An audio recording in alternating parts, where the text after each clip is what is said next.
Hey guys, how's it going? Dudey here. I'm back with another video. Today I bring you an incredibly tragic true crime case, and this one kind of took a life of its own on the internet and even has fan art attached to it, which is unbelievable. This is the case of Nevada Tan, which is kind of like an online meme, but actually the truth behind it is chilling, disturbing, and really sad, to be honest. So this story takes us back to 2004 in Sasebo Town in Japan, where two young schoolgirls around 11 years old, Natsumi and Satomi, were good friends by all accounts. And much like most childhood friendships throughout school and stuff, you have the odd disagreement, you have the odd argument, you have the odd scuffle, but ultimately, you make up, you see past it, and you remain friends. Or if you can't see past it, you just go your separate ways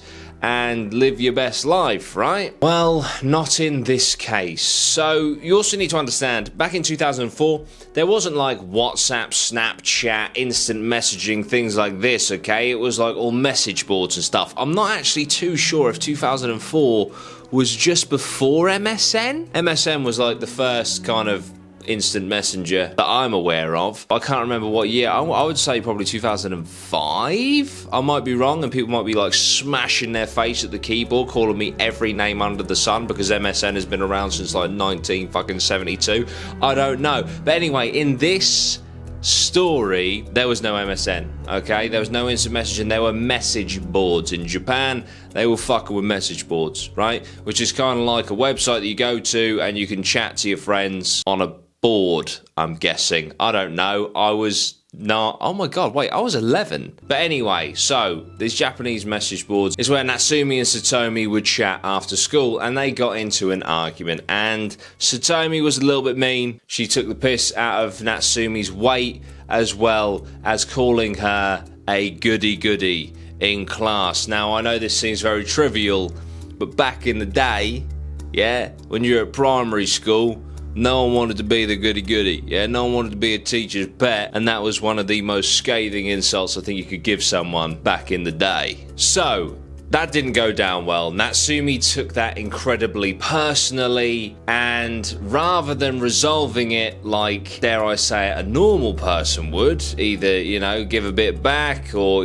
say I didn't appreciate that, will you apologize please? Natsumi decided to take a Stanley knife, which in America is known as a box cutter, and took it into school with her and lured Satomi to a classroom alone. Now, in the build-up to this day, everything was normal. Nothing said that anyone was going to be hurt that day, let alone be massacred and die. But Natsumi had other plans. She had planned out that at lunchtime she would go to a unused classroom, she would pull the curtains across so no one could see from the outside, and from there she would lure Satomi from the lunch hall where everyone was having some lunch into this unused classroom. And it was from here, when the door was shut, that she jumped at Satomi in a blood-raged frenzy, stabbing Satomi over and over in the arms as she tried to defend herself before landing the killing blow with a slash of the Stanley blade across the throat. Now, as Satomi lay there bleeding out, Natsumi stood over her body, watching her as she faded away. And once Satomi stopped breathing, Natsumi kicked her in the head to ensure that Satomi was dead. From there, Stanley knife in hand, covered in her friend's blood, she walked out of the classroom into the dinner hall that was packed with children and staff alike, and they ran over to her thinking that Natsumi was covered in her own blood and that she had hurt herself. But the chilling words that it wasn't her blood came out of her mouth, which made the staff instantly call the police, and the police were there within minutes. They discovered Satomi's body face down in a pool of her own blood, and Natsumi was instantly regretful, instantly remorseful, and repeatedly said that she was sorry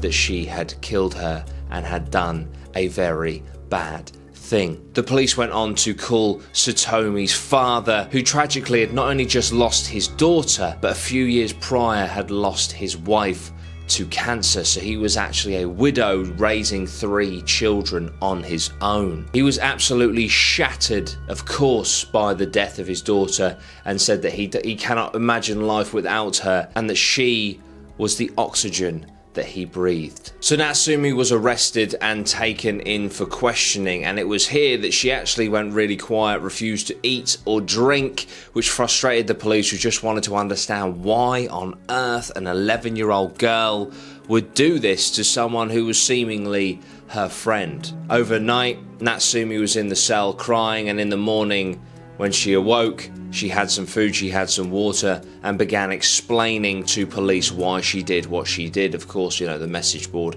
etc. But in the build-up to the trial, which was 2 months off, police learned a lot about Natsumi's situation, especially from a psychologist who unearthed information such as that Natsumi was very fond of the basketball team. It was kind of her reprieve from stress and the stresses of life and education, but when her grades began to slip, her parents became furious and pulled her out of the basketball team to focus on these stressful studies in the hope that one day she would get into a better school down the line. Well, this wasn't great for Natsumi, who apparently was very stressed at the time, and the fact that her basketball was taken away from her really did not help. Also, at the time, she was getting into a lot of dark shit on the internet and within media itself. She was looking at a lot of dark websites, a lot of dark comics, a lot of dark movies that were a lot more mature than her age bracket.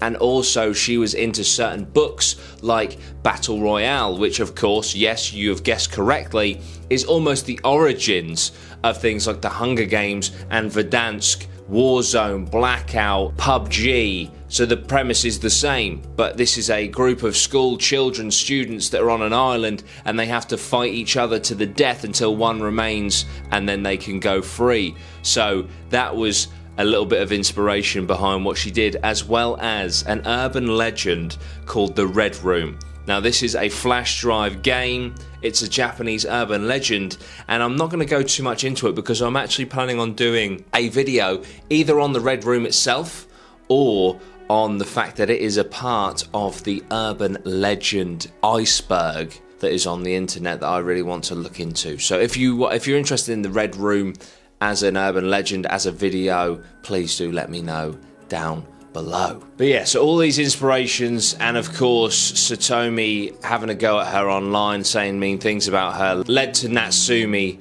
doing what she did. She was trialed in a family court. Her age wasn't actually a factor because of the extent of what she did. She was given 2 years in an institution, of which she ended up serving 4 years, because after the 2 years they thought, I think she needs a bit longer, so they extended it another 2 years, essentially doubled it, and then from there she was released in 2008, but she was put into house arrest until 2013. So she committed the crime in 2004 and was eventually fully released in 2013, 9 years later. Now from here she was given another identity, as was her family. They moved away to another part of Japan, and no one has heard from them or seen them since. No one knows who she is, no one knows what her identity is. As far as we know, she is living out her life as normally as she possibly can under a new identity, a free woman. Let me know what you think about that down in the comments. So that is the case in a nutshell. But as I said, this took on a really weird life of its own under Nevada Tan, which is kind of like a meme fan art version of what has happened. So basically, because they were children, they weren't allowed to be named or anything like that, but it leaked on, I think, Fuji TV, the name of the girl, and then a picture surfaced of her in a Nevada jumper, a Nevada University jumper, and people online kind of latched onto this in a really fucked up and weird way, creating almost like an anti-hero kind of comic book character online, this meme, this characterization of what she did, but making it in a style that's all cutesy in the Nevada jumper, always carrying the Stanley blade that she used to kill Satomi, and she was always drenched in blood. There are literally thousands of pieces of fan art, fan fiction about Nevada Tan being written and drawn to this day. Bearing in mind it was back in 2004. Now, Nevada University in 2005 had a spike of sales in their Nevada University jumpers. Oh my god, unprecedented sales, this is amazing! Until they realised that actually the reason they were getting all these sales was because of this Nevada Tan online, and so fair play to them, they actually stopped the sales of that Nevada University jumper out of respect of Satomi's family, if anything. But the name Nevada Tan comes from Nevada, obviously, on the jumper, but Tan is like a childish, playful version of Chan. So it's like, oh, a child can't pronounce Chan, so it's Tan. Chan in Japanese means, so Chan expresses that the speaker finds a person endearing. In general, Chan is used for young children, close friends, babies, grandparents, and sometimes female adolescents. It may also be used towards cute animals, lovers, or a youthful woman. So, people online attach this cute moniker, if you like, to a girl who literally massacred her friend. I just don't get that. Let me know down below what you guys think about this kind of fanalization, this almost fetishizing of this case. It just blows my mind that this Nevada Tan thing is a thing. It's insane to me. This was Nevada Tan. You know, this was the actual case behind this weird online meme. Let me know what you think. I'd love to know. If you enjoyed this, hit that like button, subscribe, support me with all the stuff down below. I've also got a podcast, the Allegedly Possibly Maybe podcast. Check that out. Thank you so much for watching, guys. I really do appreciate it. We're so close to 100k. I'll see you very soon, sweet one geese.